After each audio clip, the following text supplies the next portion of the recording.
And I'm happy to introduce my new friend and very cool guy about you. He will tell you about himself a little, and after that he will share some thoughts, ideas, or paradigm of Silicon Valley investors. Okay, let's. Thank you. Greetings to Greg Horowitz. Okay. So, what's this for? Oh, for the camera. So we have to speak into this. I will try to speak slowly. Thank you. We are Americans, and so we tend to talk very fast because we are always in a hurry to try to get somewhere.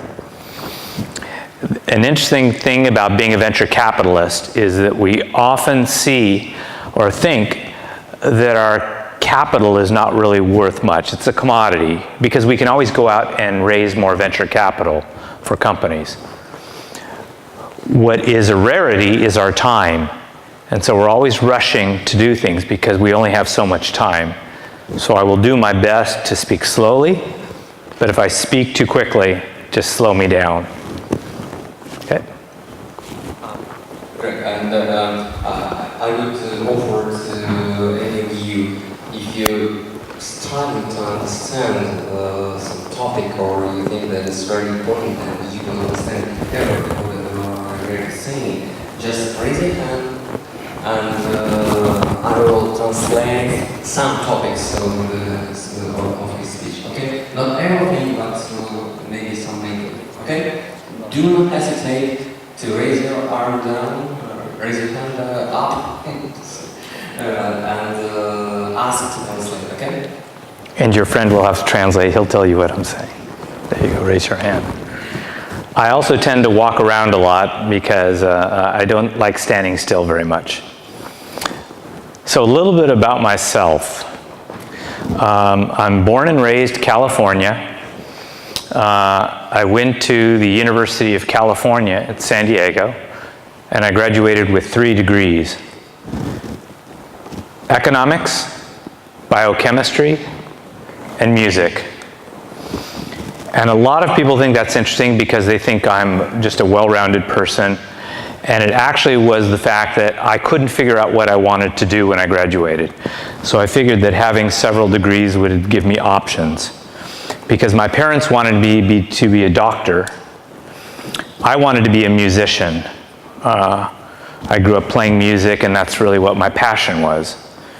And I always figured that economics and business could be good, regardless of what I did. So after college, I went and started working with my father in a business. And we enjoyed doing that.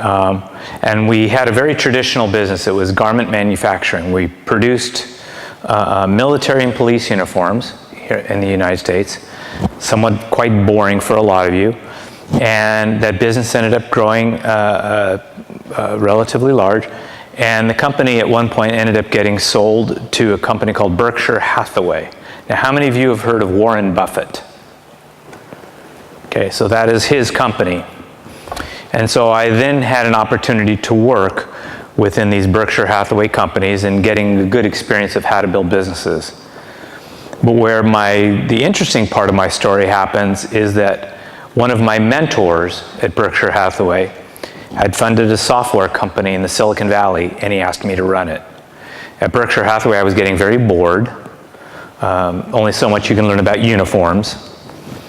And I ran this company in the Silicon Valley in the 90s. And it was a very interesting time because there was so much going on there. There was a lot of excitement. And a lot of companies were being started at the time. And we got lucky with our company, and the company was sold. And I then went to work as an entrepreneur in residence for a venture capital firm. Now, what an entrepreneur in residence is, and by the way, just tell me to stop if you want to stop and translate. An entrepreneur in residence is someone who has usually worked for a company that had received venture capital financing. And I guess we had done well enough to where the company, the venture firm, wanted us to go out and look for the next opportunity that they would invest in. And so I had a desk, and I had an opportunity to go looking for new companies to invest in. One of the companies that we found was started by a friend of mine, and that company did quite well. We ended up taking that company public, and today the company still does about $3 billion US in business. So I was then able to take some time off, and I went back to San Diego, California, where I'm from, and I began working with a local business accelerator mentoring startups. And it was there that I got more involved with this incubator, and eventually I started a program there to help entrepreneurs get coached and mentored, and we ended up growing that program to 23 countries, 57 programs in 23 countries. And what was interesting is we were setting up all of these programs in other countries, I realized there was an opportunity to invest in these companies as well. So my business partner and I decided we would set up a venture fund along the lines of what Mr. Buffett had always proposed, that you could do value investing. And the reason we were working in these other countries is we were able to find really good deals that other people had not found. And we set up our fund a little more than almost 8 years ago. And we've been following this model of investing in high potential entrepreneurs around the world, where we think that we have a competitive advantage in terms of our knowledge and our connections back into the Silicon Valley. In 2008, when the US economy was hit hard, all of a sudden a lot of governments around the world were coming to us and asking us to advise them on venture capital for startups, how they made available risk capital for these companies. And we saw an opportunity to match what our history had been working with entrepreneurs in economic development and from venture finance and investing in them. And we put the two together in our new fund, and that's what we've been doing. So we now advise governments around the world on how to build innovation ecosystems. And we wrote a book, which is now published in Russian, called The Rainforest: The Secret to Building the Next Silicon Valley. And it was based on a lot of the observations we had been making over the last 12 years, where we realized that startups, the success of startups, had more to do with behaviors and culture than it had to do just with raw mechanics, whether you had an incubator or a technology park or a venture fund. Эта книжка была переведена на русский язык, называется «Почти лес», продается, она, Грег автор, очень крутая книга, написана как раз то, о чем он говорит, каким образом работают бизнес-инкубаторы, как взращивать молодые таланты и как вообще создавать копии силиконовой долины по всему миру. Понятно, никому не давалось, но Грег, по крайней мере, написано. So that was really the genesis of a lot of our work, that we just went in and we began working with regions to help them build their entrepreneurial ecosystem, and at the same time we got introduced to people like yourselves who are entrepreneurs, and we found some really exciting and interesting people to invest in. So what this presentation is about is I teach at our business school at our university, and we teach a course for students in venture management. One of the courses within that venture management is a venture financing class, where the students have to, as you are, other students will come up and pitch their business opportunities to you, and you have to act like venture investors and figure out whether the company should be invested in. So a lot of what this is what we teach our students to look for in an investment deal, which is what we look for. And what you'll find is, of course, there's a number of things that are highly mechanical you need to look for: how much money they're asking for, how much they want for the valuation of their company. But a lot of things are human, Like, how passionate are you? How committed are you? And so we're going to go over here in this presentation. We'll talk a lot about what are the things that we look for in a business opportunity. Sound good? Yeah. Just Друзья, понятно, говорит Грег? Да. Все нормально, да? То есть не надо просить говорить еще медленнее, проще. Все норм, да? Окей, продолжай. You're talking more. If any of you ever meet me in the United States, you won't recognize me because I never speak this slowly, ever. It's hard for me.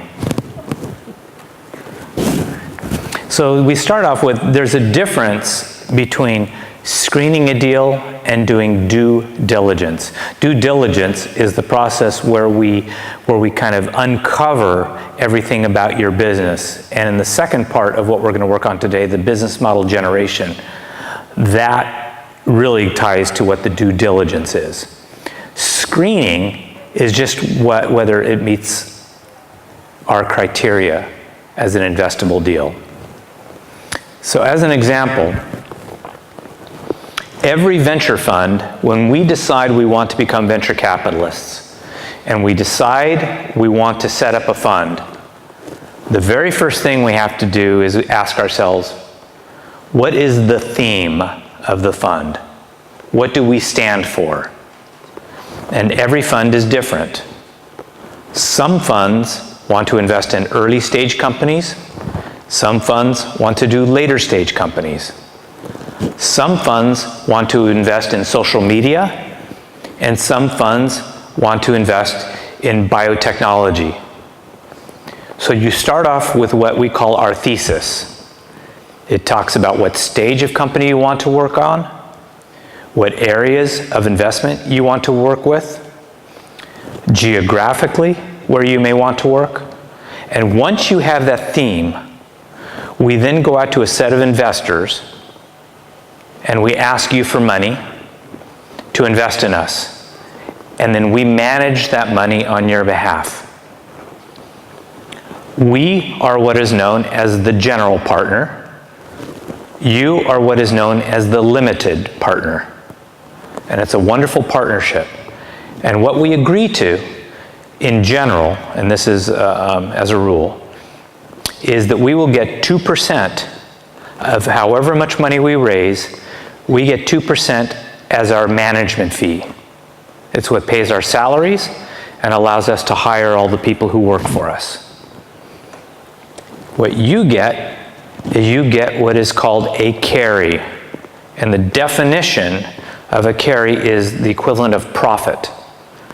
So after we've invested in the deal, after we've sold our position in that deal, we take the money after we take out all the fees, and what is ever left over, you get 80% of that money, and we get 20%.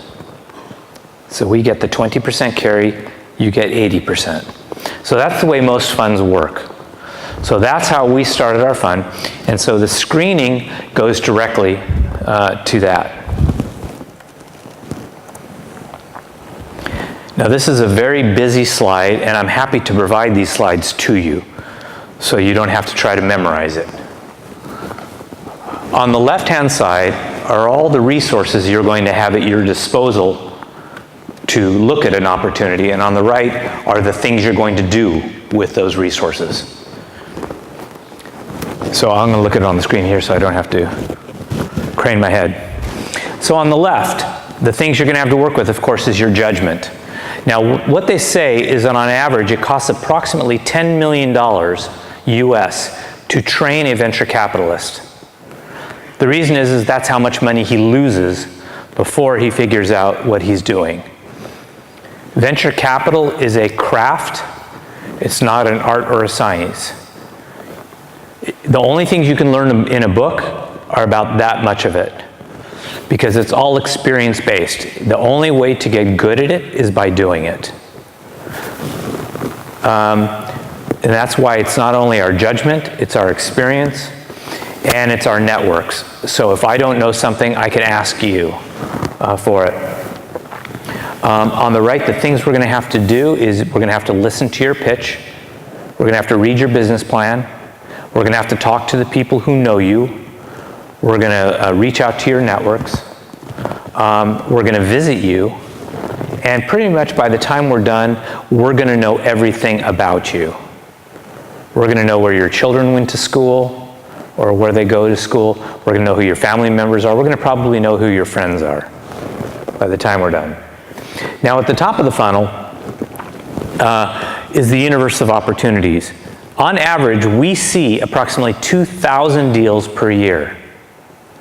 Those are how many business plans and ideas get presented to us.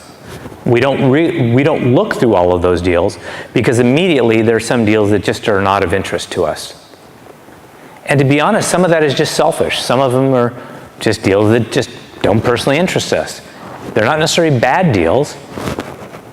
We tend to be selfish. We look for things that get us excited for it.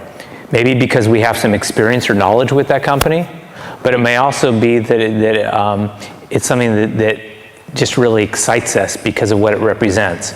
It could also be a particular entrepreneur. We get very excited about entrepreneurs themselves. And we generally get these ideas from people we know and trust. So the vast majority of deals that we decide to look at come from other people that we trust a lot and ask us, can you take a look at this? So that's primarily where we get deals. Secondary, and it's rare, we'll see them at like a business plan competition or what we call unsolicited, but that's very rare. Okay. How to get them to them? Do you have a clue? Absolutely. Entrepreneurs we've invested in before, other venture capitalists, and believe it or not, what we call, in the US, we call them service providers. So lawyers, accountants. Lawyers are some of the best reference work because very often when an entrepreneur has an idea in the US, the first person they begin working with is their lawyer because they're protecting their idea. And those lawyers will then often call us and ask us to look. Прекрасный способ. Надо ломиться в фонды и судиться. Вот на самом деле один из таких победительных советов, которые я очень когда-либо слышал в отношении как раз меньшего финансирования. Пожалуйста, вот общайтесь, расширяйте свою сеть контактов. Общайтесь с компаниями, которые уже получили финансирование. Спрашивайте, каких бухгалтеров, юристов они консультировались. Идите к ним. Пускай они хорошо вас знают. Они вас посоветуют и приведут к кому-то из наиболее влияемых инвесторов. Вот такой, может быть, усложненный путь, но он более верный. Он избавит вас от большого количества нужных шагов. Я помню, я одну компанию продавал, когда я 55 фондов направил команду, которая делала бизнес. Они обошли на 55 фондов. Но никто не дал денег. Вот это была моя ошибка, да, уже не таким путем. Если бы я знал то, что ты сейчас говорил, я бы направил их не прямиком в фонд, я направил бы их к тем, кому фонды доверяют. And as you can see above the line, above that center line, those are just deals that meet our criteria. So for instance, for our firm, we invest in early stage companies. So that means these companies are early on. We've invested in companies even before they've written their business plan. So if there's a company that's in a growth stage and needs $50 million to grow, that's not a fit for us. It may be great, but it's not a fit. So once it meets our criteria for our fund, then if it excites us, then we want to check things out. And if all those things check out, then potentially it's investable. And what you need to know about meeting with investors is the first 2 times you meet with us, believe it or not, we're looking for every reason to say no to you, not say yes. We're trying to figure out what's potentially wrong with your business. It's the 3rd meeting where we begin trying to figure out how to say yes to you.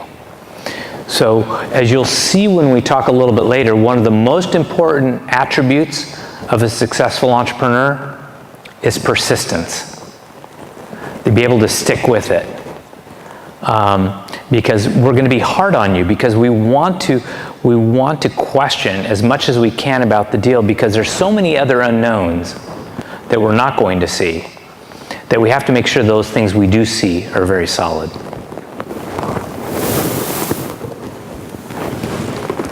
So when you think about what our job is when we work with startups, it's really about risk. Everything we do is about risk. It's about risk identification. It's about risk management, and it's about risk allocation. Everything is about risk, and it's our job to figure out what the risks are. There's a misconception that, particularly in the Silicon Valley, that the successful entrepreneurs are these huge risk takers. Yes, they're not particularly risk seekers. They're opportunity seekers. But when you actually interview the entrepreneurs, they just think that they're very good risk managers. They say, yes, we understand there's big risk, but we also think that we have a handle on that risk and we think we can manage it. And if something comes up that we haven't seen before, we think that we can move quick enough to address that risk.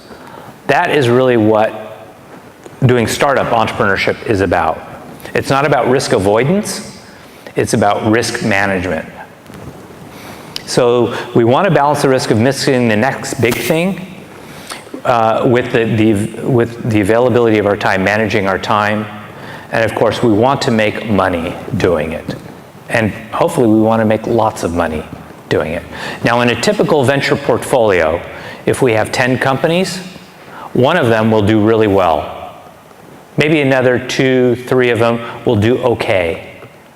And we'll have the rest of them that will either do nothing or we'll have to get rid of them. So that gives you a sense of the odds. So even in the best venture capital firms, like Kleiner Perkins, in their early vintage 2000 funds, Google was the only really big hit.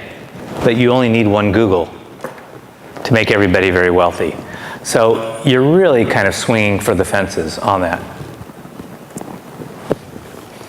Of course, for us, the most important thing is the quality of the people. In fact, if I meet with you and I like you,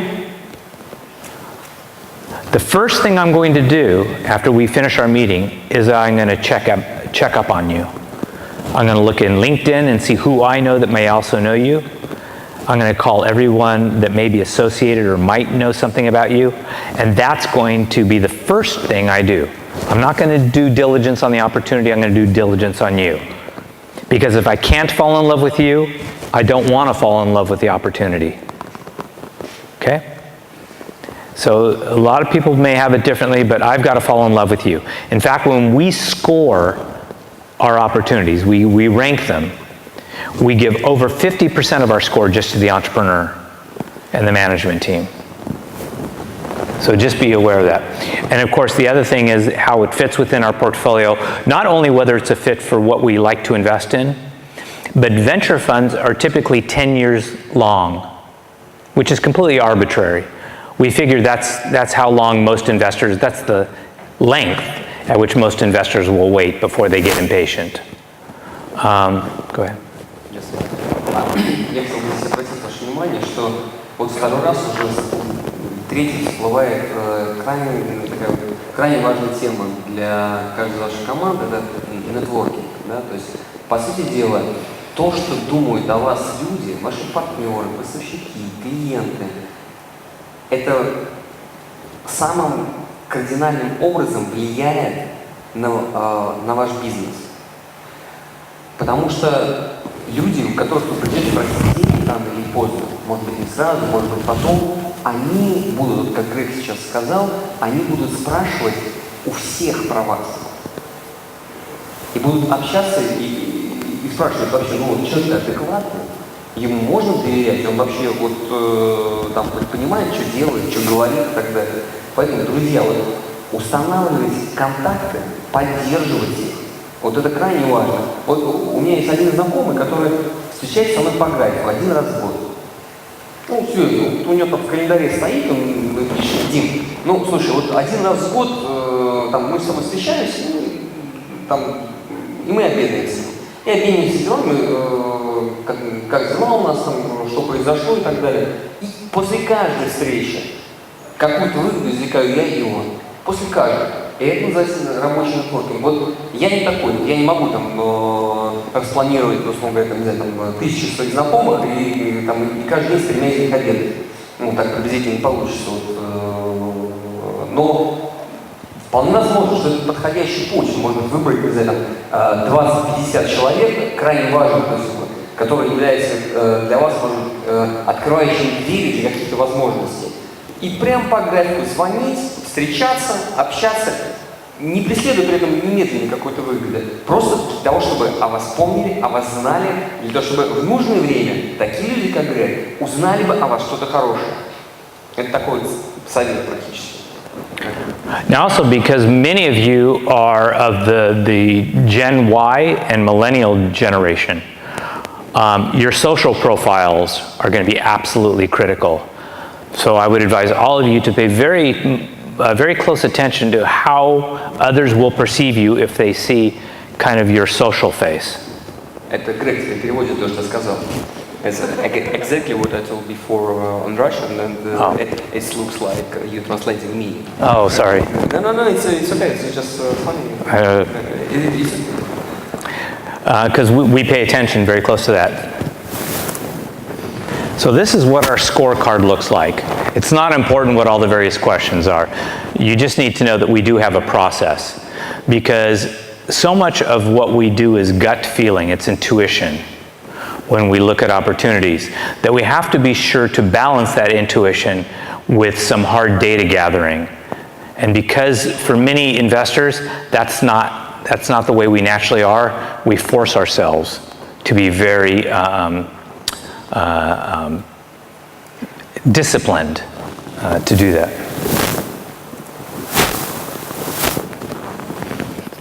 So I'm going to go through these next slides relatively quickly. I'm only going to pick up a few points, and of course you can have these slides to read it in more detail. But all this really says that our process is that when someone presents us with an opportunity, we're just going to determine whether we like the deal, whether it feels right, whether we have the time and resources to do something with it, and whether we think that it's right for how much money we need to put at risk and build it. We also look for what are called, we call it, which are little warning signs that something may be wrong. Okay, and so what the development of a venture capital really is, it's our pattern recognition. Eventually, when we meet with enough entrepreneurs, we know what those warning signs look like. And we can talk later about what we really see in those. And then once we vote in our partnership whether to accept it for due diligence, then we spend time. And usually there's a lead partner who takes it on. And then the due diligence is really just a process. And this part of it is not all that much fun. This next process is, which is says, once we get it, we'll present it to our partners. Once the partners agree to it, we'll go through a decision process, and then we'll go and vote on it. How much do you spend for due diligence? How much money? How much money? How much does it cost you? So it depends. For deals where we have to hire outside people, we can spend anywhere from a few $1,000s, and typically it's more $10,000 to $50,000 that we'll have to pay out of our own pocket, up to hundreds of thousands if there's lawyers involved that have to look at the intellectual property. And that's kind of complicated because we have to do things like freedom to operate and other kinds of things.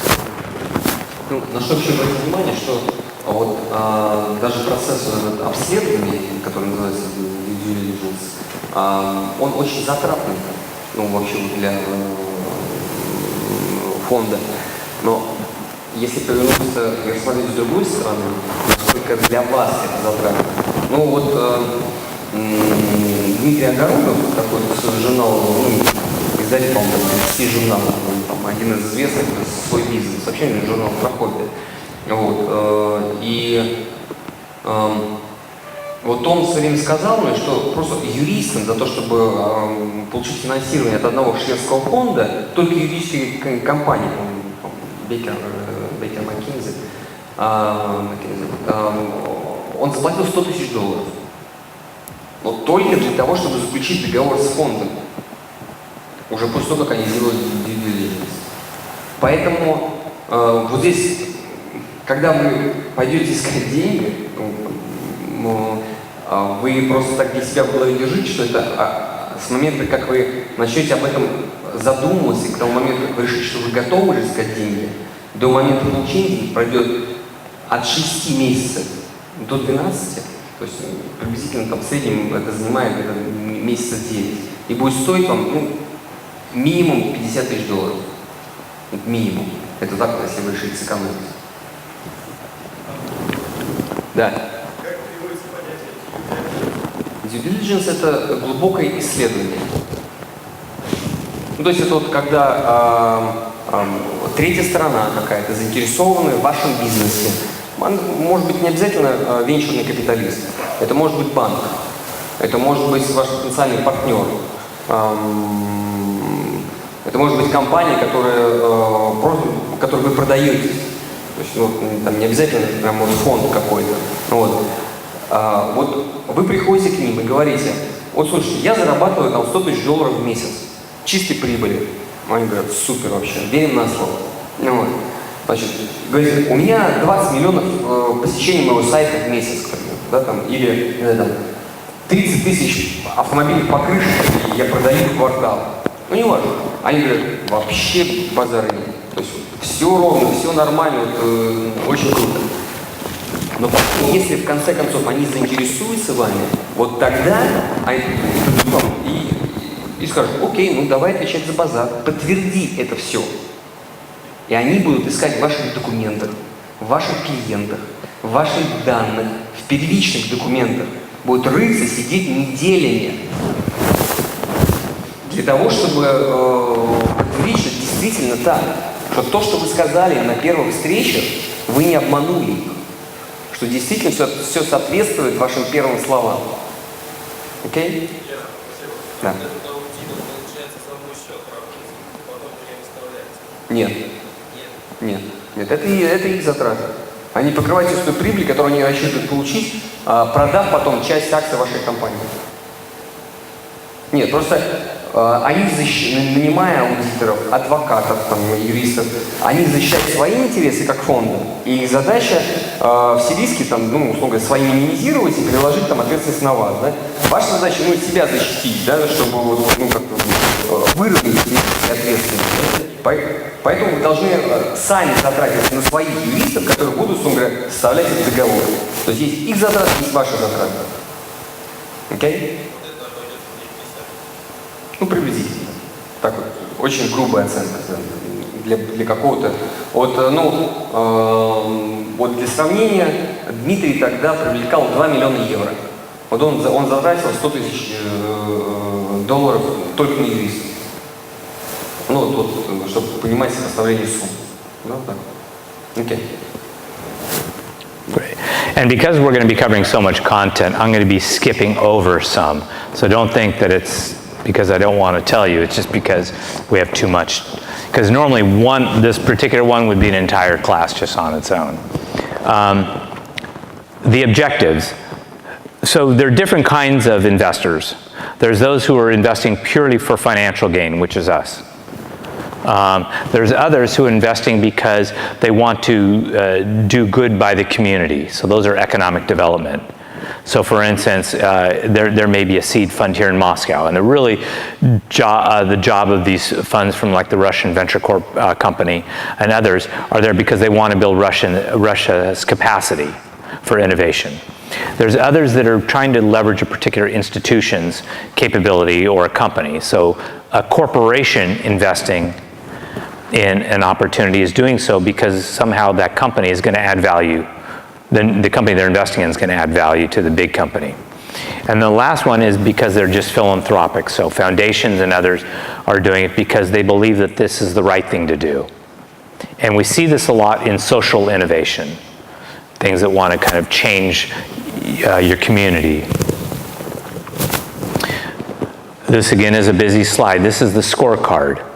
So if you get a chance to kind of look at it after this talk, what you'll do is you'll see the questions we ask and you'll see how we score them. And it's the same questions that you would normally ask, which is, what do we think of it? Does this company, if I invest in this company today, 5 years from now, are they going to be around?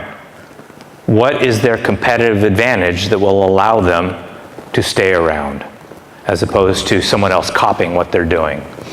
And so is the entrepreneur committed and passionate? Do they have the ability to lead teams and inspire others? Are they creative and flexible? Do they have a past experiences which show that they can be successful at things? And so none of these questions are particularly unusual to you. It's just that we put them all down in a format to where we then have to be disciplined to ask them. The question is, which was Dmitria was alluding to, is do we do it ourselves or do we hire others to do it? And it really depends on how technical or complicated the opportunity is. The more complicated, of course, and the less transparent things are, we're going to have to hire experts to help us think through it. Non-disclosures. I don't know if they're big here in Russia, but in the US, people will often ask for them. What it says is if you and I are going to chat and you're going to tell me secrets, that we have a legal agreement saying that I'm not going to then tell somebody else about what you told me. That's a non-disclosure. In the US, it is rare, very rare, that we sign a non-disclosure agreement during the first 2 meetings. I want to know what your technology does, what it is, and what it does. I don't necessarily have to know how it does it in the first 2 meetings. Okay? And so we don't have to go that deep. So it's the equivalent of, I'd rather date you before I marry you. And I want a chance to change my mind. Someone over here have a question? Okay. Your business plan, when you write your business plans or your summaries, they should never contain proprietary information, at least in the version of the plan you're going to share with others. You may have another plan that you keep only for people once you get married. Okay? So it's the equivalent, again, when you're dating, I don't need to know how many people, when I'm dating someone new, I don't need to know how many people they slept with on the very first date. That's probably a deal killer. So it's something we learn as we get to know one another. Of course, many of you have seen this slide. Andy Grove at Intel created this slide. The bottom line of the slide says it's really good to be early into a very big market that's growing and trending. No surprise. What we find is that in any industry, there's usually less than 10 companies that define that entire industry. Our goal is to invest in one of those 10 companies or 2 of those 10 companies, but we want to invest in those. So it depends on how the market is growing and trending. And 2 is we like really big disruptive opportunities. What we don't want to do is to invest in a small opportunity. So opportunities are like icebergs. Very often what we can first see is just what's sticking up above the ground. What we have to look at is everything that's underneath. And so we want to look at how big is the market and the industry. We have to feel intuitively that it's big enough. We love really, really big markets, even if they're new. We like things where we can make lots of money, which is the economics, where customers are willing to pay a really big number to solve a problem that they think that they have, or to feel good about what they're doing. What the term harvest means is we have to be able to get out of the deal. So we give you money, we have to feel confident that we're going to get our money back. That's called harvesting. We have to feel that you have a competitive advantage. And not only a competitive advantage, but a competitive, sustainable advantage. Something where even if someone figures out what you're doing, they can't replicate it. They can't do it themselves. Or it would be so expensive or time consuming that you've got a long head start. We like great people. I keep saying this and I'm going to continually say it. Great people trump everything. And just a good idea with great people will always win over a great idea with just good, okay people. Great people will always figure out a way to make things work, and we like investing in great people. Human capital, so what that means is that it's one thing to have an entrepreneur, but entrepreneurs can't execute it all themselves. They have to have teams around them. And so we have to make sure that there's the right talent that's available around them, the right engineers, the right salespeople, the right marketing. And we have to feel that they're available and these people have the skills.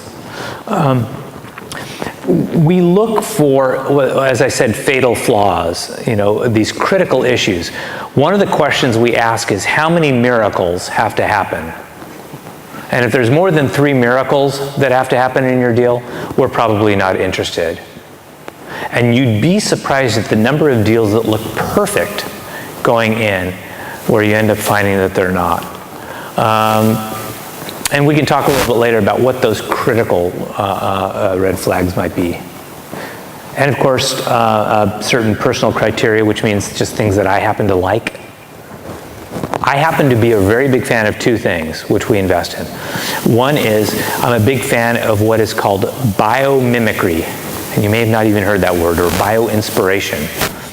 What that says is that I believe that nature is the perfect designer, and nature has probably already solved most of the problems that we're looking for.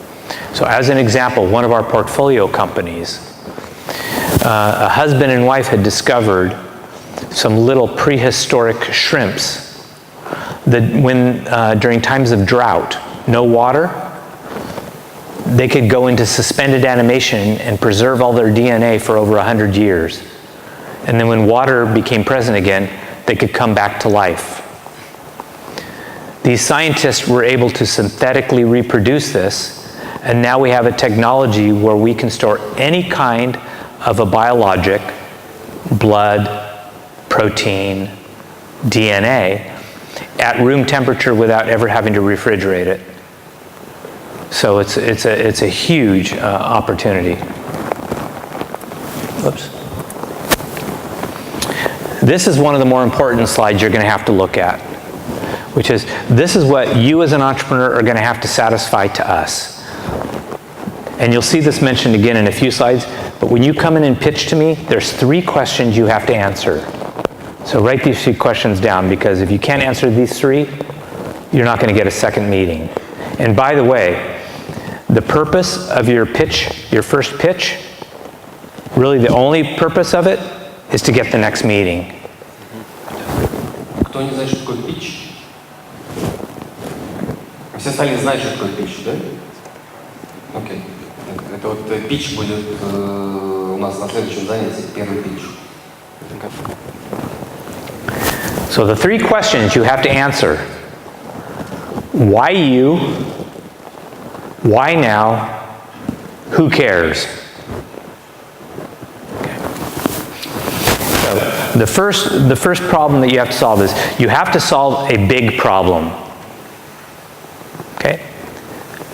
The second, someone must be willing to pay for your solution, and they must be willing to pay a premium for that solution. You must be able to demonstrate that the customers care about it, what we call proof of relevance. So it's not enough to just do proof of concept. You must do proof of relevance, which shows that someone actually cares about what you're doing. You must have robust market and social, economic, or environmental benefit. And all that really means is we have to be able to measure the impact you're having for what you're doing. Your business model has to be a compelling business model. Okay, so it's not just enough about the product. Your business model itself has to be very compelling. The entrepreneur must be coachable.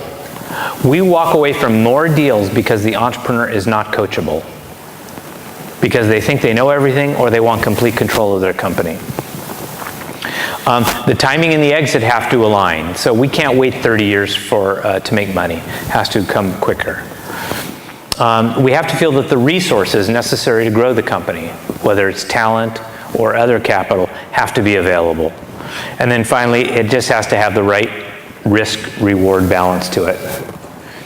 And so we ask this question is, does anybody care? This is the who cares. How do you establish that proof of relevance, and how many miracles have to happen? So this will be some insights for you. This is why we say no. Remember I told you in the first 2 meetings, we're looking for reasons to say no. Well, these are the reasons we say no. 1, you're not coachable. 2, the quality of the people isn't good. The opportunity is too small. The market isn't growing the right way. It's either shrinking or it's just growing too slowly. There's already too much competition in the market, which can also go to the barriers to entry. The costs of getting into the market are too high. The stage of development. We're not really sure how we're going to get out of our deal, which means we're not really sure who might acquire us or if the markets will take us public. And then because of our other investors. And so as I said, really our job is all about risk. This is how we see risk. This is what risk looks like to us. Each one of these boxes represents a risk factor that we have to get comfortable with. And so it's not just about whether the product's going to work, it's about whether the technology underlying science can sustain itself, whether the business model works, whether the market is big enough, whether the management is mature enough, whether the talent is available, whether your idea is protectable, and so on and so on. And we have to align all of these risks in such a way. And the questions we ask ourselves are, what is it that we have to know? 2, what is it that even if we spend the next 6 months doing, we're still not going to know it? Or it may be that once we have the information, it's going to change. What is the risk of not knowing? So what's the potential damage? What are the potential risk killers and opportunity killers? And then I'm going to learn what I need to do. So as far as you're concerned, the entrepreneur, I'm not going to only want to know those 3 questions, but I'm going to want to know what it is that exactly that you want. Where do you see yourselves 5 years from now? And we say, do you want to be rich? Or do you want to be president? Do you want to be king? Because what we don't want are what we call empire builders. People who want complete control of their company, want to make all the decisions and don't want any help. If you want to do that, we wish you all the best, and some people have been very successful doing that. But what motivates you? Is it you just want to do good in the world, or do you want to become famous? We need to understand that. How are you with your judgment skills? So one of the tests that I do with my entrepreneurs is they do their great pitch and they tell me, I'm building this product and we're going to sell it to these customers in this market. And what I will ask them is I said, okay, tell me about 2 other products you considered, or 2 other customers you considered, or 2 other markets you considered. And tell me why you decided not to pursue those opportunities. Because I'm more interested in how you process judgment than what you spent, the last 6 months writing a plan on. Because how you think is a better indicator of how we'll work together than a static snapshot of what you wrote in a business plan.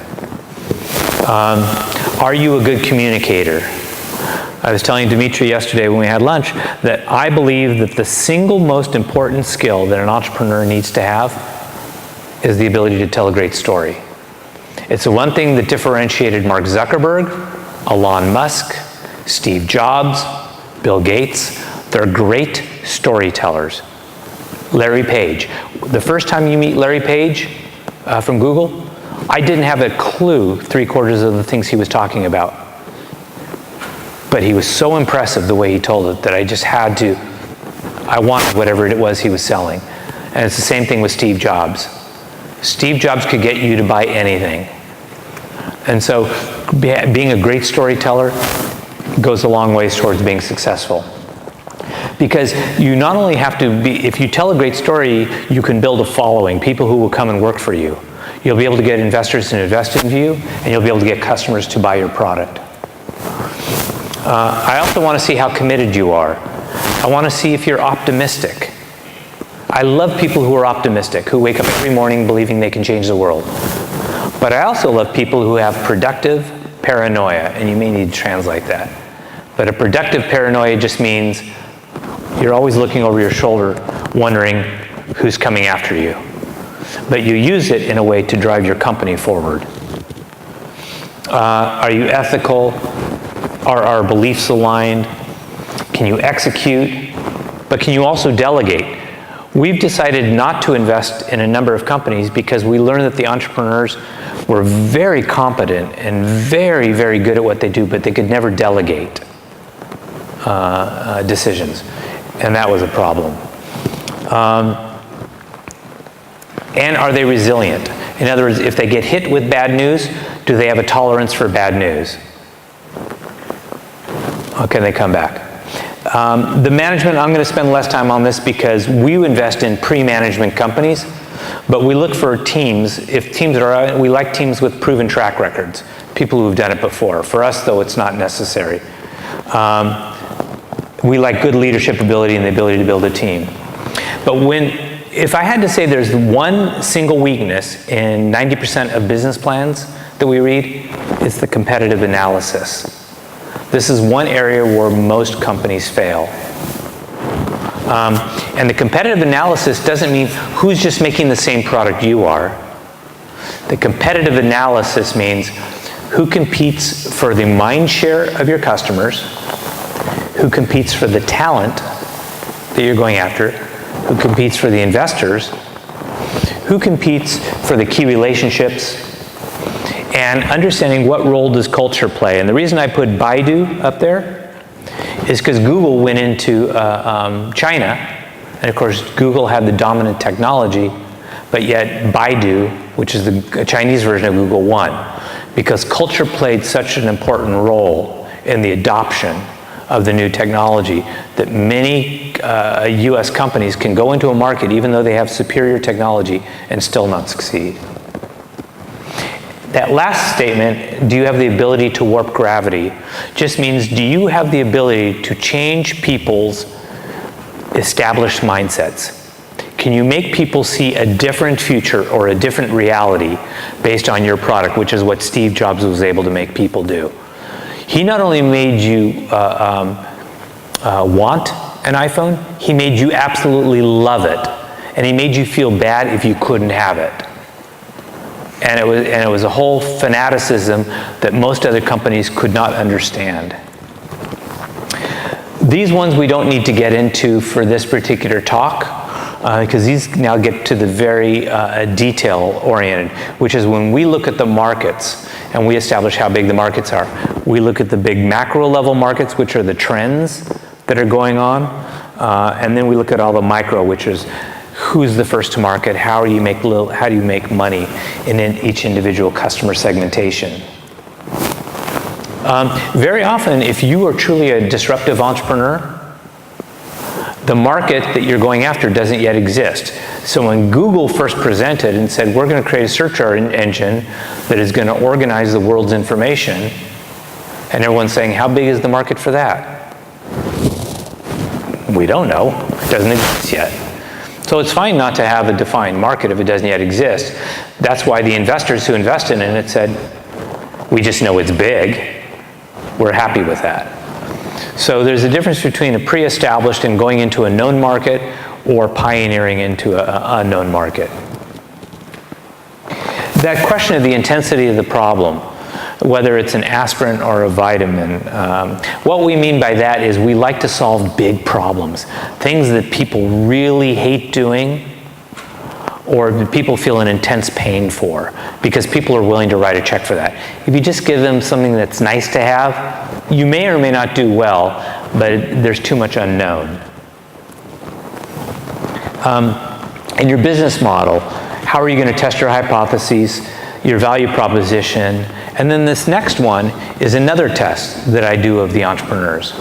And that is after they finish their presentation, I give them a blank, and I don't know, you would call it P&L or a balance sheet. Прибыль, убытки. Да. Отчет о прибылях и убытках, P&L. Profit and loss. So we put a blank one in front of the entrepreneurs, and we say, this is not your P&L, this is your customers. Where does your product and your business sit on their P&L statement? And if you can't answer that, you don't know your customer. Because you have to be able to walk into your customer and show them how it's in their best interest to buy your product or do business with you. That's the only way you're going to close the sale. You have to show them how it affects their business. And unless you've studied their business, you're not going to know that. The other thing is that very often inside of companies, there's a difference between who the customer is and who the buyer is. So as an example, you have a technology solution. Sometimes the customer for that may be the director of IT in the company. The buyer for that may be the chief financial officer or the CEO. The person who has to make the financial decision of whether to buy it versus the one who will actually use the technology within the company. So don't make the mistake of thinking they're the same person. And then, of course, these other things are more standard. Money. Money is really big. How much do you need? What is your strategy? What is the structure? And to be honest, one of the places that conversations break down with the entrepreneurs is what is called the valuation. What is your company worth? So one of the very first exercises that we do in the first meeting, if we like the entrepreneur, I draw a line up on a chalkboard. And I said, here is your invention. Here is the market. Where do you think you are on that line? And they'll say, we're pretty close to the market. If we just build a final prototype, put it into beta test, we'll get customers. And I said, okay, this is where I think you are. And let me tell you why. Because I still have to make sure that the patents are filed appropriately with the lawyers. I have to still negotiate the intellectual property with the university. I still have to raise the capital rounds. So I really think you're over here. So very often we're at different places, even though we're using the same language. So we need to have conversations to align where we think the valuation is, because let me let you in on a secret. We do not invest in technology. We invest in businesses and business opportunities. You may have a phenomenal technology. It may be the best that has ever been. Your technology may have the potential to solve some of the world's greatest problems. But that's not what we invest in. We invest in the businesses that will allow that technology to solve the problems. And that may be worth something different than what the technology is. We are definitely not going to go over this slide because this is math. But this just basically says that the earlier we invest, the more risk we're taking and the more money we need. And I wish we could tell you that it's some big scientific experiment in terms of how we calculate this. But what it is that every venture fund has a set amount of money. As human beings, I can only manage so many companies at once. So typically in any venture firm, a venture partner can only manage 5 companies at one time. That's how many boards we have to sit on and work with the companies, particularly startups. Again, it's that time constraint, not our capital constraint. So then what we do is we say, well, if we can only manage 5 companies and we have $100 million, that's roughly $20 million per company. And if we have $20 million per company, the ratio is generally we can put 1/3 in at the beginning and we reserve 2/3 of it for follow-on rounds. And it may even be less than that. So to be honest, it's just a math calculation. It's nothing scientific. We just say we have to put X amount of money to work, and based on that, we need to generate in 5 years a certain return, and we work backwards. So it's not really complicated. Ну, да, в смысле, вот слайд, на самом деле, очень важен, внимание ожидания людей, с кем вы будете говорить. Могут быть не обязательно прям фонды, могут быть бизнес-ангелы.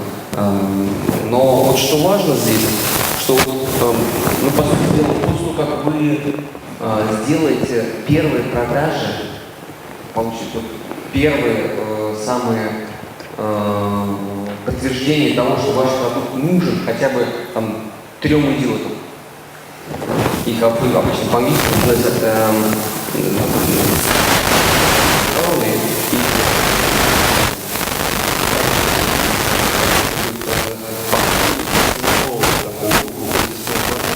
и вот эти вот у вас там покупают просто потому, что они тащатся от чего-то. Вот. И вот после этого вы можете уже, условно говоря, приходить в фонд и говорить: слушайте, дайте мне денег, и я вот еще найму людей, организую, переведу производство, не знаю, там, из своей кухни в Китай или еще куда-нибудь, вот, там, сайты завели, рекламу, вам нужен денег.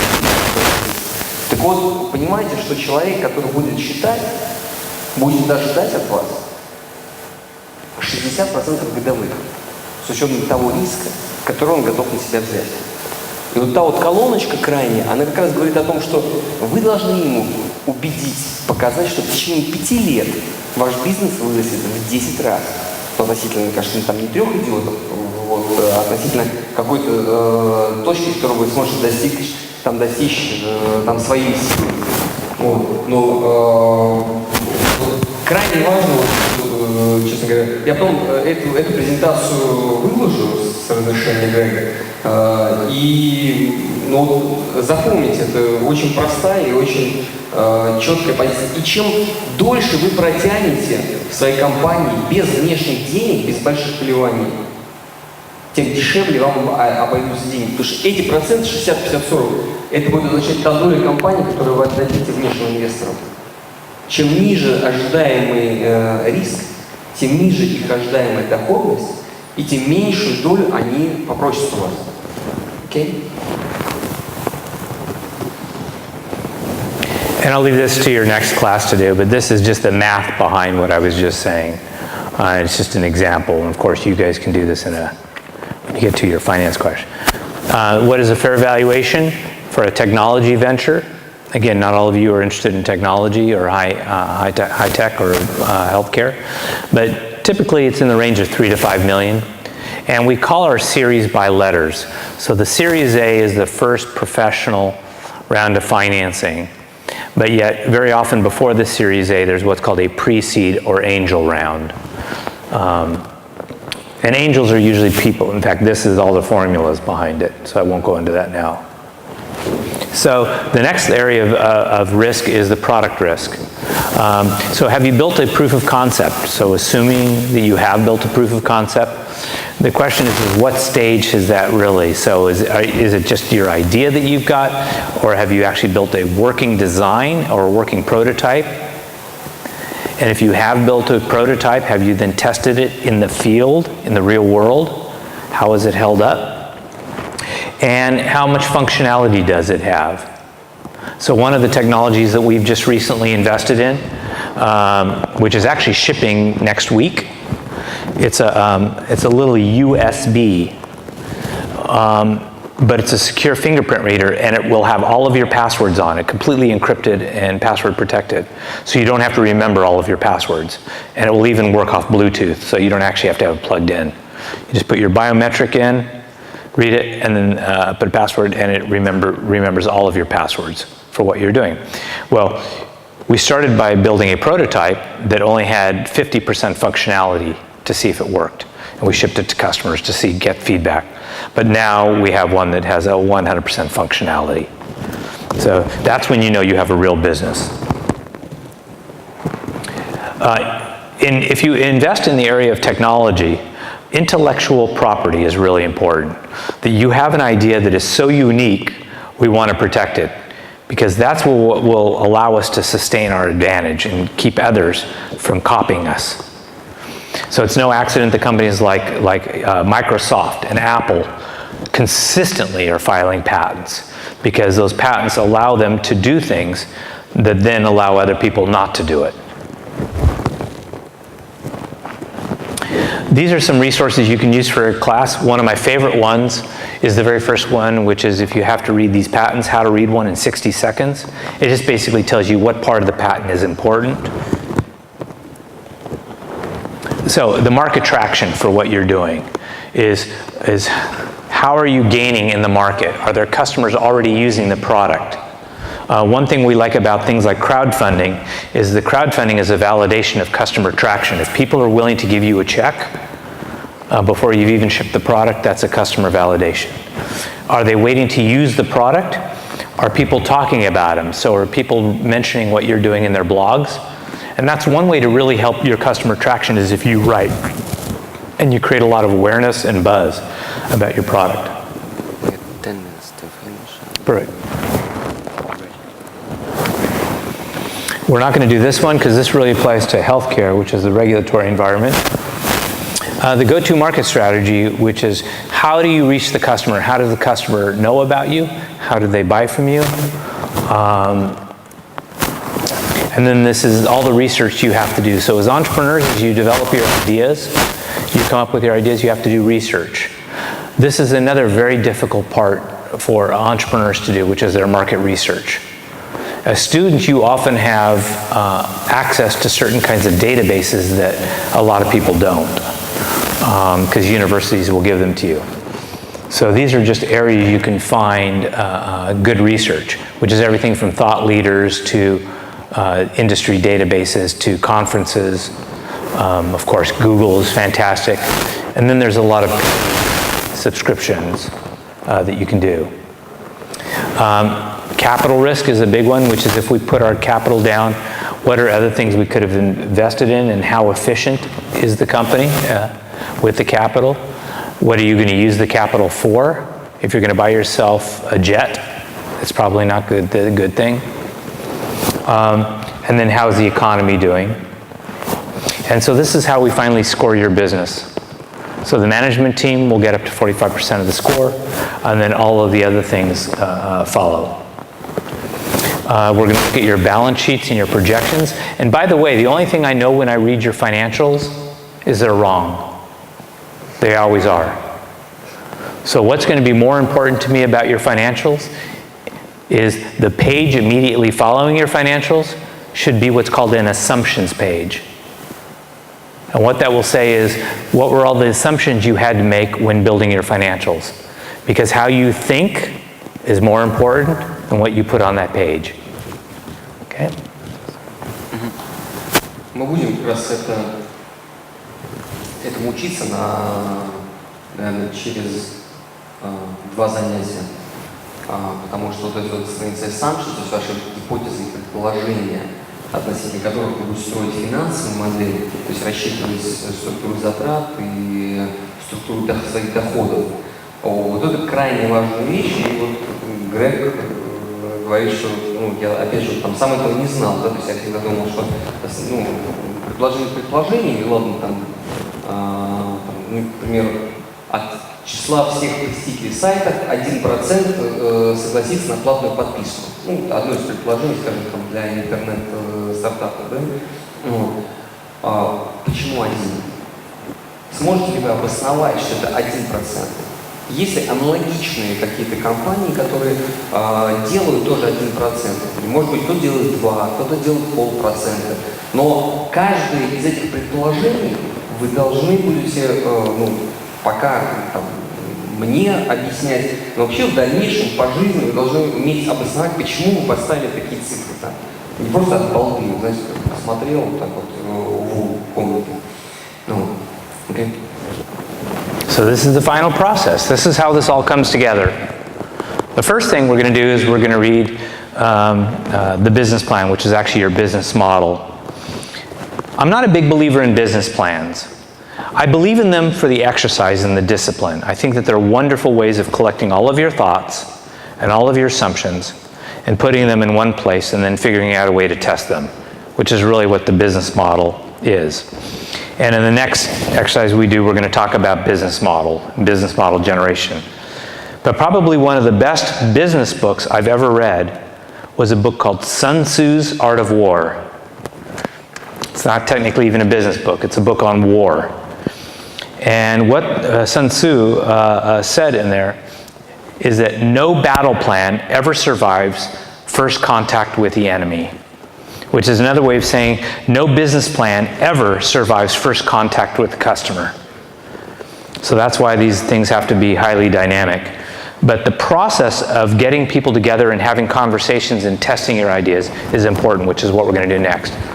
Of course, how you present and our review of the management is going to be critical.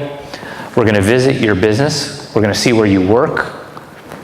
We're going to see how you operate. We may even take you out to lunch and see how you engage with others. We're going to check all of your references. We're going to go deep into your competitive analysis. In fact, we're going to probably talk to your competitors as well. We're going to do a complete financial analysis on the deal. We're going to get all of our math people in there and just kind of figure out whether the models hold up. And finally, we're going to do a final analysis of it and a budget analysis. And then we're going to talk about the deal itself. How much money do you want for your company? If we give you money, what are you going to do with it? And how are we going to get paid? All the kind of soft things. And that's really what the deal is going to look like. And again, we won't go through all this, but this is what we want in them. Probably if you answer some questions. Yep. Okay. Я понимаю, что простое упражнение для многих из вас, для тех, кто, может быть, действительно... Но, знаете, Дмитрий, кто, как вам кажется, понял хотя бы половину того, о чем говорил Грег. That's what they understand. I just asked them, do they understand at least 50% of what you were talking about? So we will happy with you guys. A lot of it is common sense. But as my old boss used to say, common sense isn't very common. So it's unique. Ну, друзья, давайте сейчас в конце, до перерыва осталось у нас несколько минут, какие-то вопросы относительно того, вот, что Грег говорил, что, может быть, самые глупые вопросы, потому что понятно, что Грег, как вечный капиталист, говорил, может быть, уже о компаниях, которые уже готовы к раунду серии А, то есть они уже получили первые деньги, они ищут вторые деньги, то есть, может быть, такие более готовые. Из-за этого, может быть, какие-то вещи были не очень понятны, да? Поэтому любой глупый вопрос приветствуется. Давайте там у Грега спросим, что вам еще хотелось бы, какой секрет счастья получить из Силиконовой долины. Друзья, давайте. Да, прошу вас. Можете по-русски, я буду переводить. Или по-английски, по-английски. Как лучше? Как собрать команду? То есть как собирать именно компетенции, технические компетенции в команду, и как с ними работать?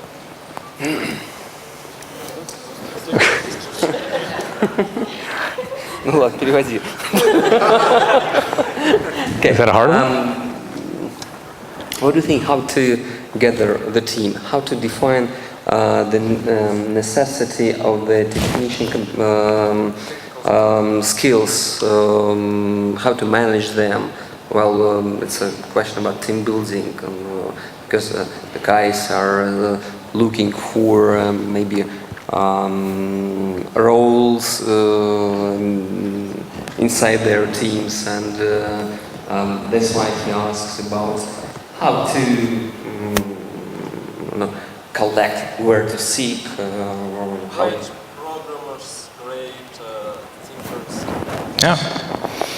Number one, those people will come from your own social networks because they've already got trust built in. Two, universities.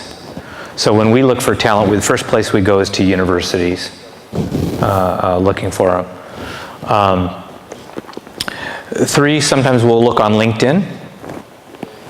And if it's a very important hire, we'll actually hire an executive recruiter. We'll actually hire somebody to go find the talent. And recently in our last few companies, we've actually hired a recruiter to find our head of engineering, our head of product development, our head of marketing. You outsource? We outsource. Yeah. Mm-hmm. It's that important that we did it, and it's worth the money. Mm-hmm. Еще вопрос? Давайте я переведу, что he asked about the translation of your answer. So, первое, я вспоминаю, первое ищите в вашем кругу общения, да, то есть там прежде там по знакомым, да, второе это университеты, третье не помню что LinkedIn, да, Профессиональные связи. как? Профессиональные связи. Да, профессиональные связи. Вот. И четвертое, в случае крайне важной компетенции, даже наймите специального человека, профессионала в рекрутинге, который бы специально подобрал бы для вас этого человека. Можно вопрос? Да. Как быть с глобальными идеями, которые требуют больших вложений? Патент, да, требует больших вложений, и как уберечься, патенты, да, так сказать, на территории России, они, в принципе, бесполезны, да, то есть как рассчитывать запатентовать вещь в США, а там она стоит очень немаленьких денег, и как не потерять свои идеи при попытке... The question is how to protect your idea from the intellectual property side. What is the process? How much could it cost to Good question.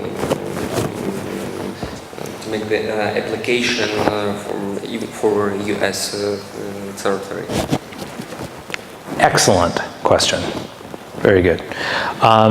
In the U.S., it costs just a few $100s to file what is called a provisional patent. The great thing about filing a provisional is in the U.S., as in many countries, it is a first-to-file mechanism. In other words, whoever files the idea first owns it. So the earlier you file. But the provisional gives you 1 year before you have to actually do anything with it.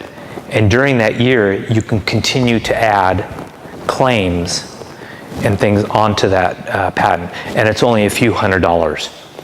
In addition, in the US, a lot of lawyers won't even charge you for that amount, or they'll charge you a reduced fee. And they'll do what is called deferring their fees until you actually get funded.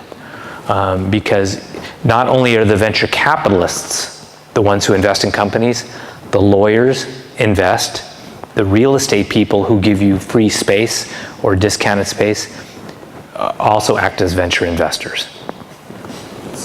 Я даже не знал, вам $200 стоит подать заявку. У вас дается год на то, чтобы приступить к выполнению этой идеи. Просто а там кто первый подал, того и тапки. И в течение года вы еще можете добавлять, как-то улучшать свою заявку. Вот только после этого вы уже обязаны как-то либо ее внедрить, либо вы потеряете на нее права. Это именно на патент? Да, конечно, да. Патент то, что вы автор этой идеи. Более того, юристы готовы либо вообще не взять с вас денег, в расчете того, что вы им заплатите после того, как получите деньги от реализации, да? Либо дать какую-то очень низкую ставку для того, чтобы помочь составить эту заявку. Вы можете их найти в интернете. Я искал. Искал, да? Я искал. He didn't find such lawyers. 5 плюс 6, получается 11. Вот это средняя сумма. Это уже совсем пакетом, да. He found only the minimum amount is $11,000 for the lawyer for filing the provision. I can't even afford that. Да, я как себе не могу позволить. Что же говорить о нас? Maybe it's especially for Russians. That's right, that's a Russian special. Yeah. But could you provide later on maybe just a few links to the websites of such lawyers? Of course. Happy to not only introduce you, but with regards to your question, one of the papers or resources I gave to Dmitri is a wonderful resource, a group in the US called Venture Hacks, Hacks. and they produced a number of papers. And one of them is called How to Pick a Co-Founder, because they found that teams with one technical co-founder and a business co-founder, even though they may both have technical know-how, are 5 times more likely to succeed. And so it's a paper on how to build your team and how to choose them. Я поделюсь, он мне сегодня дал столько материала, что я изучать год, наверное. Вот, за что я очень признателен Грегу. И одно из исследований, которое там есть, это вот, как раз исследование, как найти себе партнера, кофаундера. Да, вот, и вот все поняли про команду взять экономист, один технический специалист. В 5 раз больше шансов на успех. Ну, просто по статистике. Да. Есть команда, да, то есть есть 2 кофаундера, но нету команды. Если у меня начнется инвестор, у кого-то есть кофаундеры, но без там директора. They get 2 co-founders with no other staff. Is it too early to go to investors seeking for money, or is better way to and gather the team, but not co-founders, but as a staff, as a person? No, well, I can only speak in the U.S. context, but no, you'd be fine. We meet with just 2 co-founders quite a bit. In fact, we enjoy that because our firm, we like building the teams. That's part of the value that we can bring, as we know where to find the talent, and we can help you find the right people. So in a large number of our companies, it just started with either 1 scientist or even 2 co-founders. That small. Ответ понятен? Что? Да. В тему как раз патентов, существует только технологии или патентоваться может процесс некий, процесс?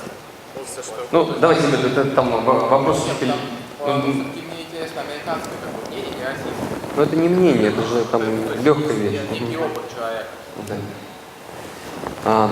What could be protected by the IP laws? The process or the idea or...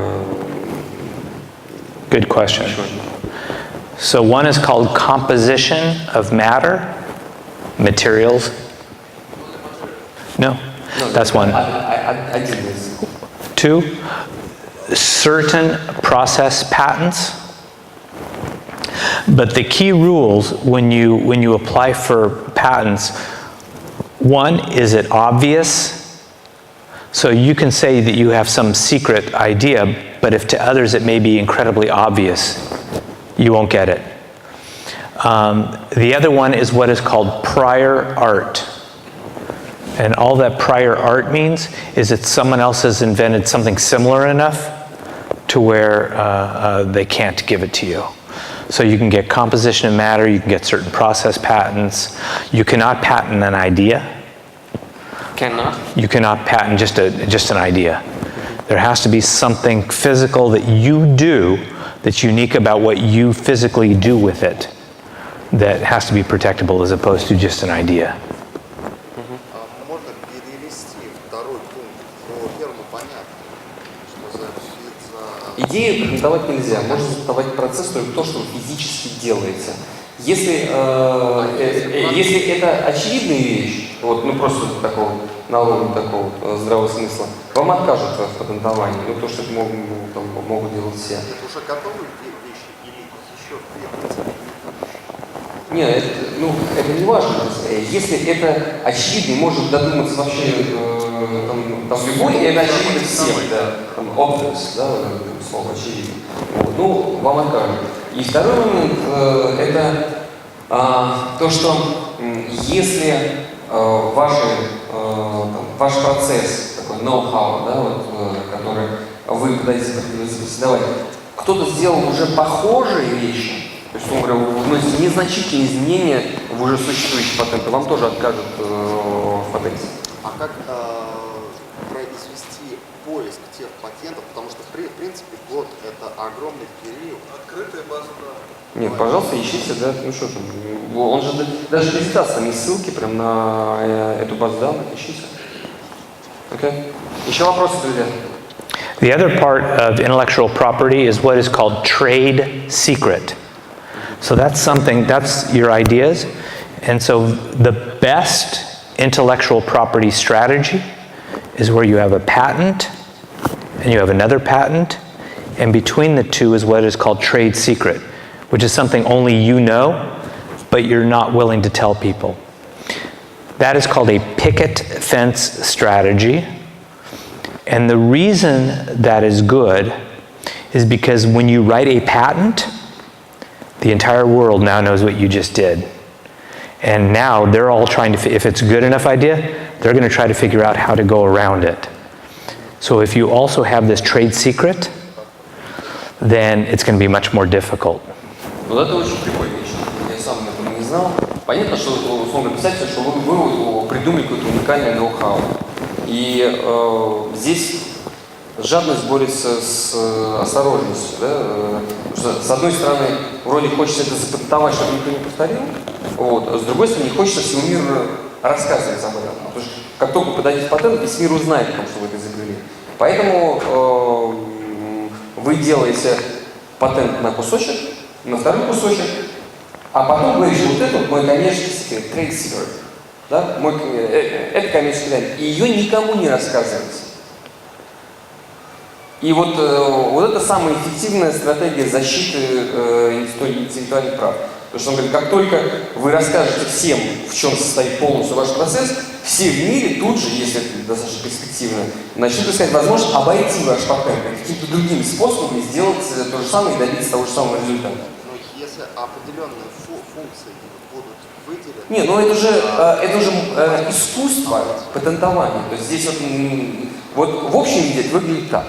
Да? В конкретном виде, когда вы говорите вообще функции, ну это не прошло, вы говорите конкретно, да, нажатие, там, или еще что-нибудь, да, то есть это нужно уже, наверное, специфично разговаривать с адвокатом или просто специалистом по патентованию, чтобы он для вас построил такую стратегию. Значит, задание будет у нас задача на час, который уже остался, она следующая. Значит, сейчас минут 20, там, Грег и я расскажем про что такое процесс построения бизнес-модели, почему он важен и что это вообще такое. Вот. Это будет по-английски, опять же, не стесняйтесь задать вопрос, там, если вы чего-то не поняли, потому что на самом деле это вещь важная, да? Вот. После этого мы дадим вам задание для работы в командах. Да? То есть, поднимите руки, кто без команды здесь? Окей, ладно. Вы юристы, вы просто смотрите, да? То есть, занимаете что-то место. Ну ладно, ваше место. Хорошо. И после этого каждый из команд с результатами этого задания получит очень важный вопрос, на который тут же подумает, как ответить, скажет, это будет наш маленькое упражнение, которое предварит серьезное домашнее задание, которое вы будете выполнять уже дома. Да? Окей, поэтому давайте я начинаю, передаю микрофон Грегу. And we're switching to English, back to English. Great. Yes, and Greg, here we are. Хорошо, да, выключим. What? It's okay.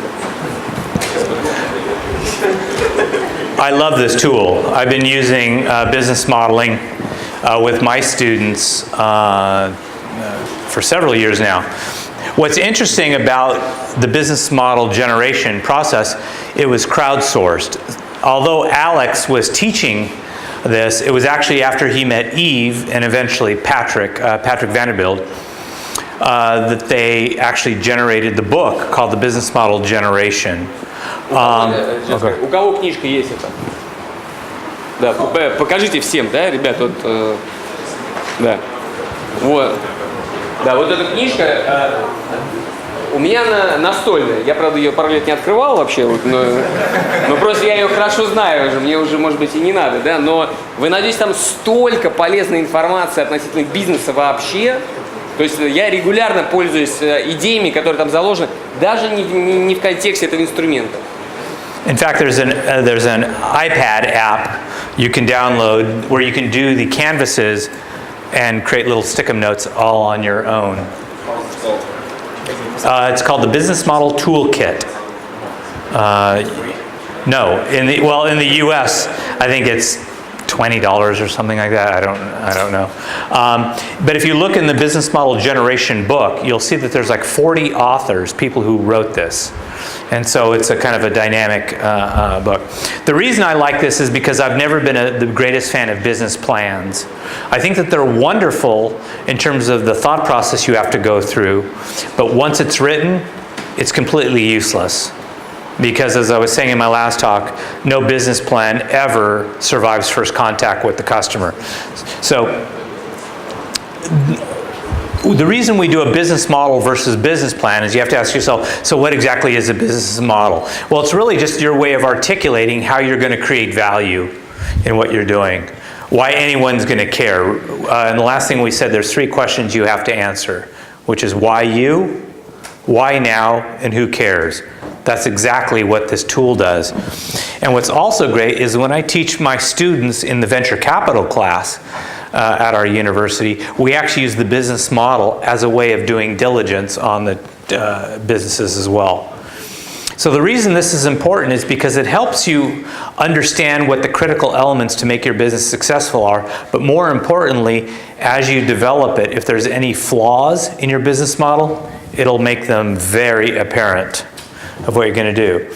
And so it allows you kind of to collect all of your hypotheses, because what's interesting about your business when you come up with your first business plan, inside of this room, there are no facts. All the facts exist out in the market.